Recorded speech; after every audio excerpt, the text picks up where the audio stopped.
Halo semua, berjumpa lagi dengan saya di channel Storytime with Atung. Pada video kali ini kita akan kembali membahas bagaimana sistem politik pemerintahan Jepang. Jika sebelumnya kita telah membahas mengenai dua era Jepang, yaitu era Heian dan era Kamakura, kali ini kita akan membahas mengenai bagaimana sistem politik pemerintahan pada era Muromachi.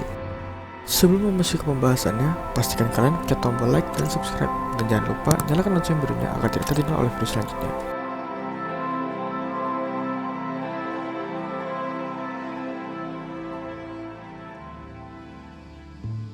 Periode Muromachi atau juga dapat dikenal dengan zaman Ashikaga yang berjalan pada tahun 1336 hingga 1523 merupakan periode yang penting dalam perjalanannya sejarah Jepang.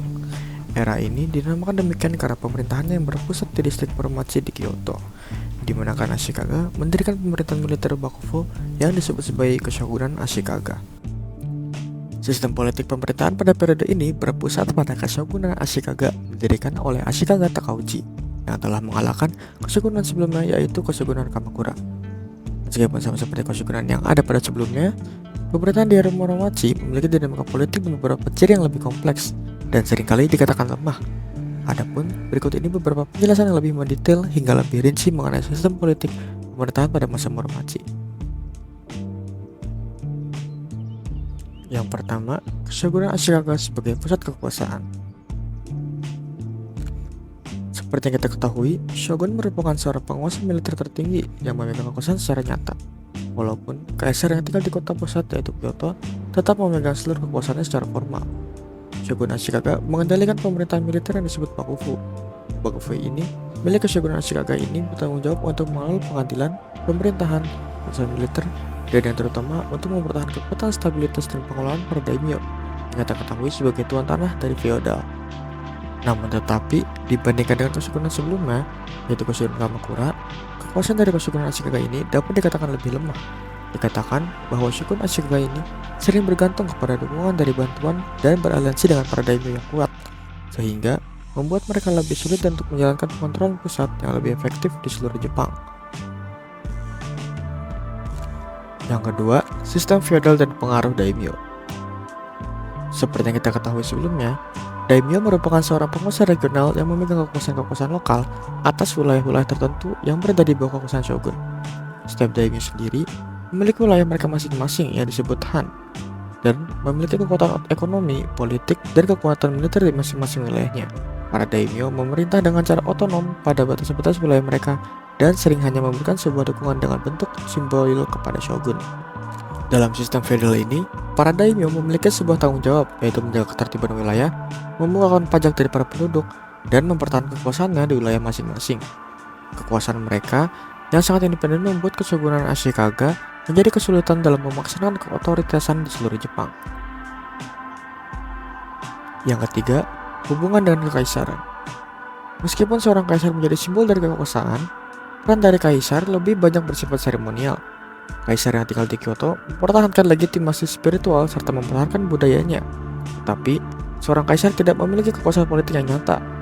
Ashikaga Takauji pada awalnya mendukung Kaisar Go-Daigo, tetapi setelah konflik yang terjadi, Takauji menggulingkan kepemerintahan Go-Daigo, kemudian membentuk sebuah pemerintahan tandingan yang lebih dikenal sebagai Istana Utara. Konflik ini disebut dengan Perang Nanbokucho yang terjadi pada tahun 1336 hingga 1392. Konflik ini melibatkan antara Istana Utara yang didukung oleh Keshogunan Ashikaga dengan Istana Selatan yang mendukung kepemerintahan dari Kaisar Go-Daigo dengan para pengikutnya.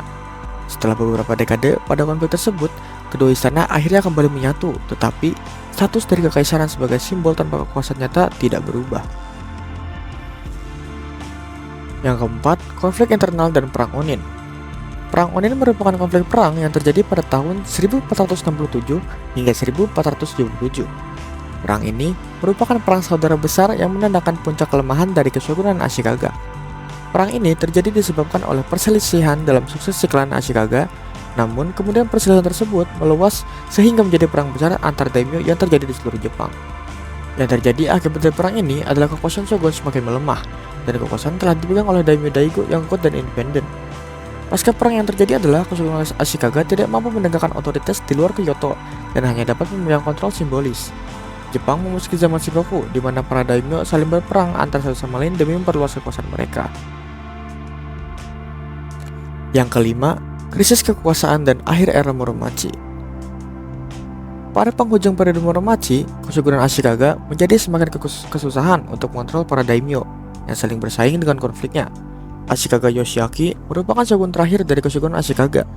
Ia diusir oleh Oda Nobunaga dari ibu kota Kyoto pada tahun 1573, yang mengakibatkan berakhirnya era Muromachi dan mulainya proses penyatuan Jepang. Dengan jatuhnya Kesugunan Ashikaga, Jepang kemudian memasuki masa Azuchi Momoyama di bawah kepemimpinan Oda Nobunaga, Toyotomi Hideyoshi, dan Tokugawa Ieyasu yang melanjutkan kekuasaan sebelumnya dan mendirikan Kesugunan Tokugawa. Mengenai era Azuchi Momoyama akan kita bahas pada video selanjutnya. Jangan lupa klik tombol like, subscribe, dan klik tombol lonceng birunya supaya tidak tertinggal video selanjutnya. See you guys in the next video. History lives eternally.